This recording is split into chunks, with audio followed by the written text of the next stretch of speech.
పోరాటం, మీరు పడిన అవమానాలు, మీపై పడిన గాయాలు ప్రతి ఒక్కటి మా మనసులో ఉంది.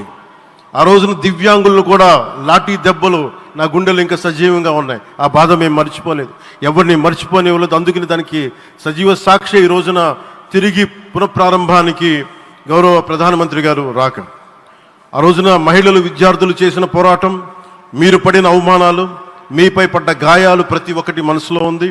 మీ త్యాగాన్ని మేము మర్చిపోం. మీరు చేసిన త్యాగానికి జవాబుదారీగా ఉంటాం.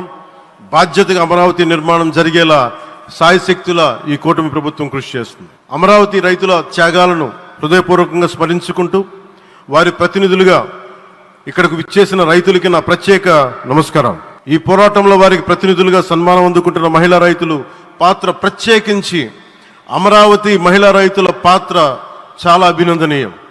మీరు ఎంత నలిగారు, మీరు ఎంత రోడ్ల మీదకి వచ్చారు. మగవాళ్ళు ఆపేస్తే ఆడపడుచులు బయటకు వచ్చి తిరిగి పౌరుషం చూపించారు, ఆంధ్ర పౌరుషాన్ని చూపించారు. మీరికి నా ప్రత్యేక అభినందన. వాళ్ళు చూపిన సాహసం, సహనం అందరికీ ప్రేరణగా నిలుస్తాయి. వేదిక మీద ఉన్న నా మంత్రివర్గ సహచరులకి, గౌరవ ప్రధానమంత్రి శ్రీ నరేంద్ర మోదీ గారికి, విజనరీ అయిన గౌరవ ముఖ్యమంత్రి శ్రీ నారా చంద్రబాబు నాయుడు గారికి, సోదరులు లోకేష్ గారికి, గవర్నర్ గారికి ప్రత్యేకించి నా హృదయపూర్వక నమస్కారాలు, ధన్యవాదాలు తెలియజేస్తున్నాను. అలాగే ఇతర సహచరులకు, సభకు హాజరైన వారికి, రాష్ట్ర ప్రజలకు కూడా నమస్కారాలు తెలియజేస్తున్నాను. ఇక్కడ రైతులు భూమిని మాత్రమే ఇవ్వలేదు, రాష్ట్ర భవిష్యత్తును నిర్మించే ఆశలను, విశ్వాసాన్ని ఇచ్చారు. కానీ 5 సంవత్సరాల్లో గత ప్రభుత్వం ఆ త్యాగాన్ని అవమానించింది.